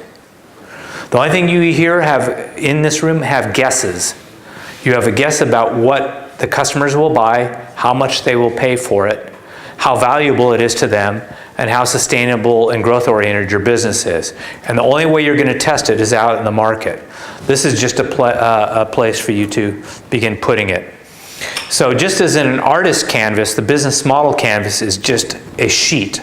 It starts off blank, and it's a place to begin putting all of your ideas, your hypotheses, and to illustrate. In fact, when we do with our students, the business model canvas, we actually make them paint, physically draw their business model. So the reason this is important versus a business plan is because business plans are very static. They don't account, once they're written, they're kind of set in stone. The business model moves around. And our assumptions are more relevant to me as potential investors or customers than the actual facts you found out, because the only thing we know about a dynamic marketplace is that it's constantly changing. And once we think we know something, it's already changed. So nothing stays constant. And so this allows it to move along with you. So the way they capture this is in different segments. And so they start off over here, and what you will see in the business model canvas is that it's really kind of split into 2 distinct features, kind of like your left brain and right brain. But what this is on one side of the canvas, it's everything that builds value or creates value. On the other side, it's everything that creates efficiency. The 2 important things in your business. So the first thing is your customer segments. You have to understand everything starts with the customer. Who are they? Who are they? Who's going to buy this product you're going to do?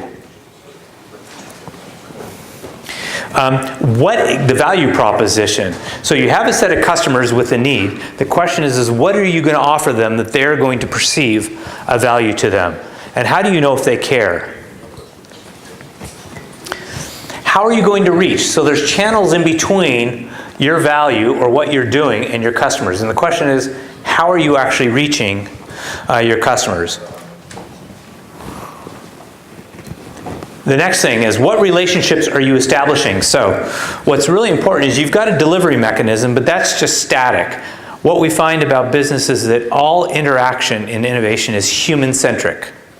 It's all relationship-oriented. So what are the relationships that kind of drive these? How do we make money? And there may be more than one revenue stream. What are they willing to pay for, and how are they going to pay for it? Are you generating transactional, like one time? Or are you creating recurring revenue that people don't buy it once, they buy it multiple times? What are the key resources you need to make your business happen? What are the activities you need to perform in your business model? What are the physical things you need to do in order to carry out your business model? Who are the partners you're going to have to engage? I'm a big fan of partnerships when you build your businesses.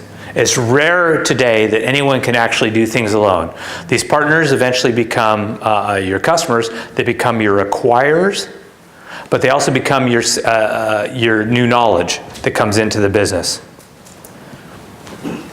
The cost structure. This is the kind of efficiency side of your business. Well, not only are you going to sell products for a certain price, but you have to be able to produce those same products at a price so that the difference between what you're paying to build the products and what you're selling them for is healthy enough that you can actually build a business out of it. And this is what it kind of looks like when you put it all together. So it's no accident that it's kind of put in this one place. These are all interrelated, and one thing flows into another. So when we do our canvases, normally what we like to do is we put them on the wall. Put them on the wall of your home, put them on the desk. What I love about these kinds of desks, and we have these in our studio as well, is on some of these you can actually write on them, and we actually write on all of our furniture. Put the poster, sketch out your business model, make it work. Of course, this is what you have, and I think that they even have some there printed out. And really what you can see is your business model is really just a set of building blocks. They may appear individual, and it's great because you can tackle one thing at a time, but they're highly interconnected. Just as your muscles are connected to your bones, which are connected to your nerves. Everything is interconnected, and everything flows from one thing to another. What's also interesting is that when you start off, all you have are a set of guesses about your business, which are your hypotheses. And one of the exercises we're going to do tonight is how you're going to test those hypotheses. So as an example, when we showed that cost box, we think we can build this product for 50 cents and sell it for $5. Okay? How are you going to test that hypothesis? Well, we have to gather data from the people who may manufacture it for us. And we have to find out at scale, if we build one, how much is it going to cost us? But if we build 500, how do those costs change? So those are just ways we put up what we think we can do. And the next question is what are we going to do to prove that or disprove it? And this is really kind of what it looks like when you get it. You just begin, and I love Stick'em notes. And if you look at the iPad app or the other forms of apps, they actually have electronic sticky notes that you can kind of stick. And of course, this is Apple's business model canvas.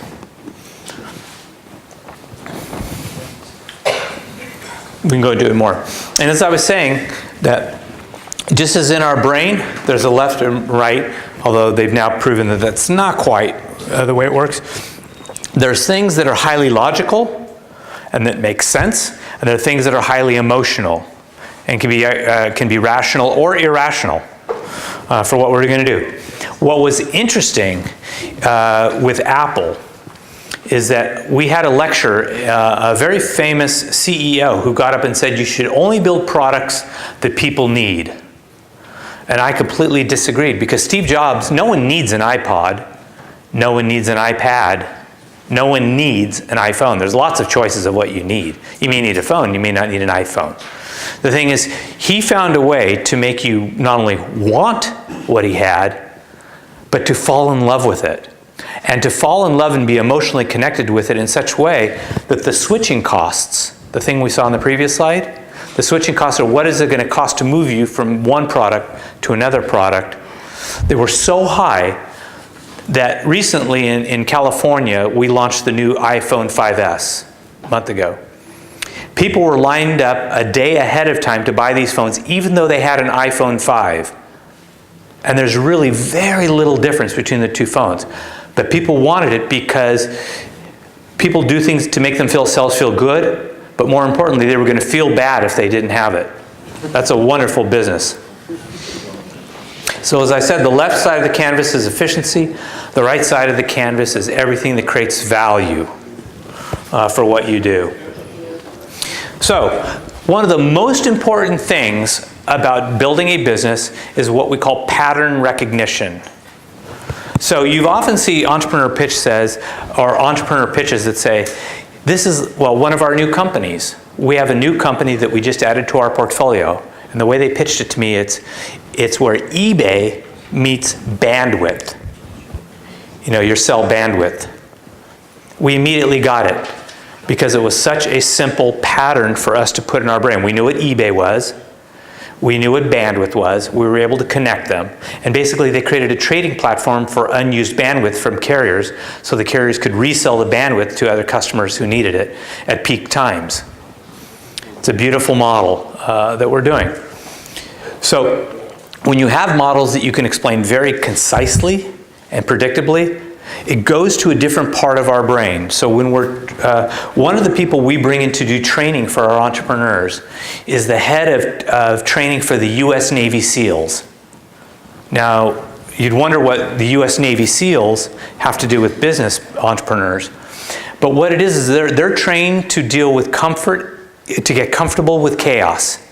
They're in situations that are constantly changing and dynamically moving. Once they have a piece of information, it may or may not be relevant 5 minutes from now. Entrepreneurs are exactly the same way. So what they said is the way that they train as a US Navy SEAL is they constantly put them in different situations. So they develop their pattern recognition. And what's interesting, patterns sit in a different part of the brain than your, I guess the equivalent of RAM, your computer RAM. So that when you're in a situation, you don't constantly have to process everything as brand new. You can say, this looks a lot like something I've seen before. That's exactly what you do with your business model. And that's what patterning is. And so what are some of the patterns that you can see? Well, this one is the unbundling of the corporation where you have multiple businesses in one. And so for instance, banking. You're still in the banking industry, you sell people multiple services and you bundle them all together and you provide it to them as a single service. We're going to give you a checking account, but you're going to get an ATM card, you're going to be able to wire money, you're going to have this customer relationship management, and there's different reasons you do it for that. So that's one type of model. The long tail has gotten written a lot about over the years because with the internet, what we now figured out, we can sell less. We can sell more, well, selling less of more. We can sell lots of little microtransactions. So one of the early companies I was involved in is a company in the United States called Overstock.com. Does about $3 billion a year in business now. And it basically liquidates overstocks of merchandise that before had to be all done manually and by phone. But the internet allows us to sell lots of little things to a lot of people. Well, that's the long tail. And so examples are things like Netflix and eBay. You know, there's no one thing that makes it so profitable, but all combined, it's very, very profitable. And even some of the customized things like Legos and M&Ms in the US, you can now customize your M&Ms with your own name on them and do it. That's how micro it's gotten on the long tail. Multi-sided platforms. These are some of our favorite businesses. Think of it like a seesaw. We need customers on one side and buyers on the other side. That's really what eBay did, is they created a market. You bring two groups of people together that have a need and they support each other. Google's that way, iTunes is that way, the App Store. And the greater it grows, the more value is created. So it's all about getting people. The freemium model, okay? The Twitter model, let's give it away. Let's let everyone use it. Let's democratize a process. And in democratizing things, we can then upgrade and sell you better services for a little bit more. So we give you the basic services for free, and then we upsell you on other things. And all of these are examples of the free. The open business model, which a lot of corporations are using now. So basically, we let the customers and the markets decide. So really, the App Store on Apple is an open innovation model. They'll create the API, and basically they're going to use free labor on the outside to generate most of their revenue. Beautiful model. It's a beautiful model. You're getting everyone to make your revenue for you.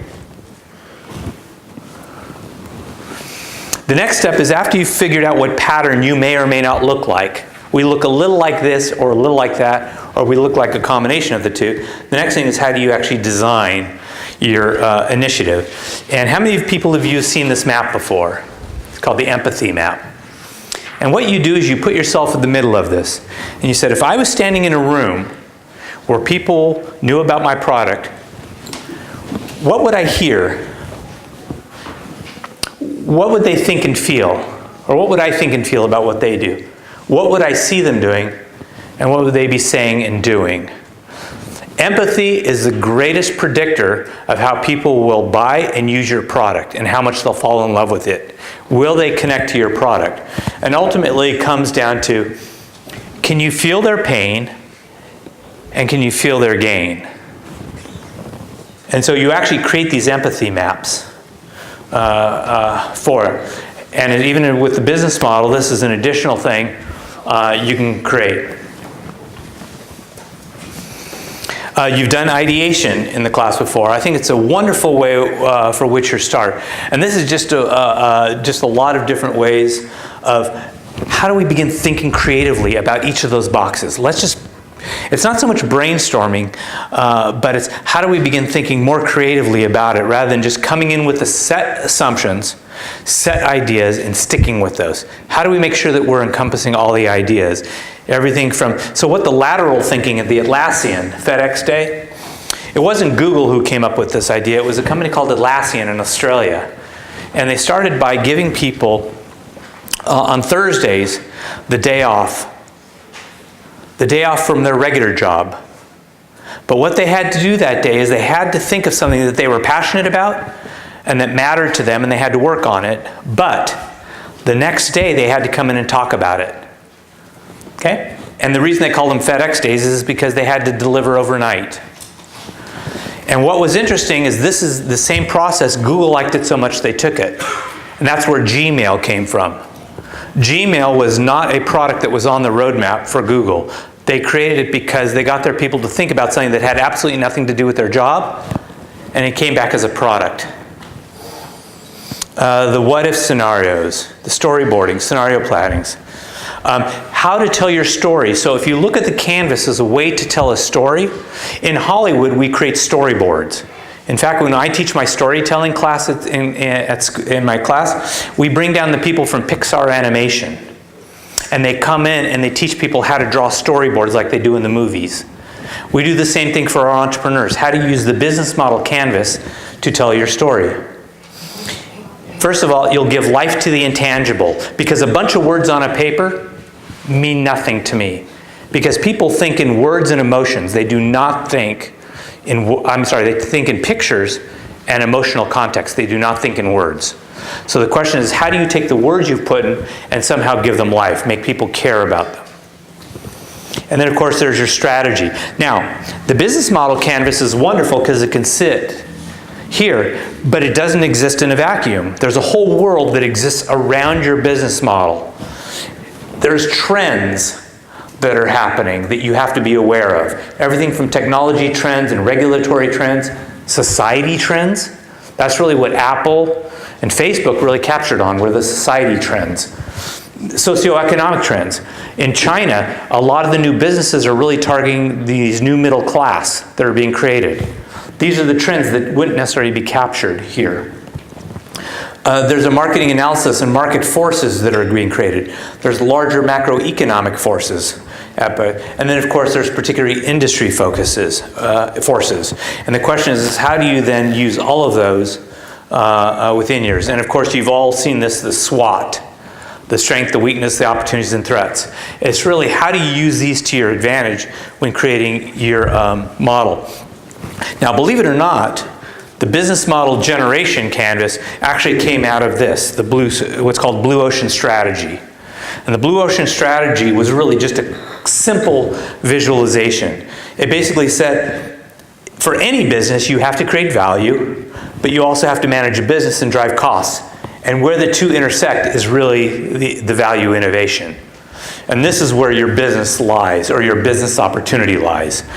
What Alex really did was just take that a step further and kind of move it. So there's 5 phases you're going to go through to design your business model process. One is mobilize, which means you just have to get everything together. Pull all of your information together and get it all together. Then once you pull all of it together, you have to make some understanding of what it is you're looking at. So it's a scientific process. You gather all your information, you try to understand why it's happening. The next thing is you then design, which is the equivalent of building your prototype. You have to implement it in some way. And then you have to manage it, which means because it's dynamic, it's going to change. And so once you implement it, the question is what are the feedback loops? So once you begin getting answers from the market about whether they're going to buy your product or not buy your product, what do you do with that information? How does it go into either improve the product or help you change direction? As an example, this concept of pivoting. Instagram, they sold to Facebook for $1 billion. What they sold to Facebook for, photo sharing, had absolutely nothing to do with what they started their business doing. Absolutely nothing to do. And so they pivoted so extremely that their new business looked nothing like their old business. But they listened to the right market feedback, and as they began putting their business out into the market told them that what they were working on wasn't the right thing. And they were smart enough, they were quick enough, and they had the right people around them that they could make the change, and to the tune of $1 billion for 18 people in a company. And if you do the math, everyone did quite well on that deal. So this is the micro level of the business model canvas, and it just kind of goes into, and this is the canvas of the business model generation canvas. And so you can look at this in more detail, I'll provide it. But this was, we say in the US, they ate their own dog food, or the dogs ate the dog food. So they ate their own cooking. So they actually used their business model canvas to generate their business model canvas. And just shows you kind of what they had to think about. That's it. So when people write a business plan, it's a set of facts. And those facts are strung together in such a way that it validates your idea of what your business is going to be. What the business model canvas says is that there are no facts. All that we have are a set of guesses about what the market will do. And then our homework, when we present this to an investor, the homework will say to us is, this is what we think will happen, but this is how we intend to test what we're doing. So we think that if we're Facebook, we think that if we build a social networking platform, that people will join it and talk about themselves and get their friends to join. And eventually we'll provide a place where commerce will be able to happen. Those are only guesses. We don't know that that will or won't happen. If I'm Peter Thiel, or eventually Jim Breyer from Excel, one of the questions I'm going to say, how do we test that? How do we know if that will actually happen? Okay, we have to build a prototype, and we may show it to a few people, and we may let them play on it. And then based on the feedback, we'll know whether to put that out. It's that same way, the way Microsoft works. Apple, well, Steve Jobs was a big believer. He said, my guess is that people are going to want to put 1,000 tunes in their pocket, which was the iPod. That was his guess. I think people are going to want a little jukebox. And what was interesting about the iPod is that the way that the Apple development team started is they took an MP3 player, which was not new innovation. Sony had had been selling those as Walkmans for some time. And they started by taking a lot of things off of it, including the FM tuner. They took a big device and they shrunk it down because Steve Jobs says, I think that people are going to want to carry this in their pocket. And I think that people are going to want something that's really nicely designed. Because if we design it nicely and they feel good about it, they're going to want to show it off and they're going to want to carry it with them. And that's all he had was a guess. And so they said, okay, how are we going to test that? We're going to build a few, we're going to ship them, we're going to see what the market says. So. Понятен ответ? То есть бизнес-план — это факты, а здесь предположения. Да, вот базовая вещь. Когда вы только задумываетесь о стартапе, то на самом деле все, что у вас есть, это целый набор предположений. Ну вот клево очень, да, было бы так. Вот. Ну, перед тем, как писать бизнес-план, вам нужно протестировать. Иначе, бизнес-план, написанный по предположениям, вот, он, смысла, в принципе, не имеет никакого, да, потому что, а кто сказал, что это так? Да, то есть вам нужно будет, сейчас мы как раз про это и поговорим. Модель — часть плана. Но это часть предшествующего плана. То есть это, в принципе, вот там еще было слово такое, how do you call it, pivot or pivot? Pivot. То есть такой вот постоянный пересмотр бизнес-модели, да, то есть улучшение, там Instagram привел в пример, да, очень сильно, то, что получилось в конце, очень сильно отличалось от того, что ребята начинали делать вообще. Вот. Но постоянная настройка на фидбэк от пользователей сделала этот продукт всемирно знаменитым. Вот. Просто все, что вы думаете сейчас, все не так, друзья. Вот это просто мы можем быть в этом уверены. Все. Вот все, что вам нужно, просто тестировать то, что вы думаете, и адаптировать постоянно. И это бесконечный процесс. Бесконечный. Окей, еще вопросы есть, друзья? Или можем приступить к заданию? Окей. Кто скажет, что там была за центральная зона, вот на вот этом листочке, Value Proposition? Давайте. Кто встанет и по-русски честно скажет, что он будет здесь писать? Прошу вас, Иванович. Товар сам или услуга, или товар. Либо та выгода, которую несет пользователь. В любом случае это выгода от чего-то, правильно? Вот если вспомните тот слайд с Apple, там было написано разве iPod, там было написано Seamless Music Experience. Value Proposition — это Seamless Music Experience. То есть для них важна целостность музыка, вот этого опыта потребления музыки, непрерывность. То есть легкость получения музыки носить себе на iPod, легкость слушания, да, вот их ценность. Никто не пишет товар или услугу прямо вот сюда, вот ценностное предложение. Пишет всегда выгоду, которую получает потребитель. Окей? Еще какие-то есть на этот счет вопросы или мнения? То, что мы сейчас... Да, прошу вас. Алгоритм вкратце. Сначала бизнес-модель, потом тестирование, потом коррективы. И так несколько раз, пока не выходим в плюс, а только потом бизнес-план. Да. Короткий ответ — да. Вот, а в жизни все будет по-другому. Окей, значит, ребята, под нам, я сейчас пущу вот эти вещи, значит, здесь напечатано чуть больше, там, чем есть остаток, может, вы нас им поможете? Значит, каждая команда берет себе эту штуку, да? Берет себе там штучек 10 стикеров, вот таких вот, да? Пустите, когда отламываете на команду там по 10 стикеров и остальное пускайте, да? Значит, и после этого мы приступим к упражнению.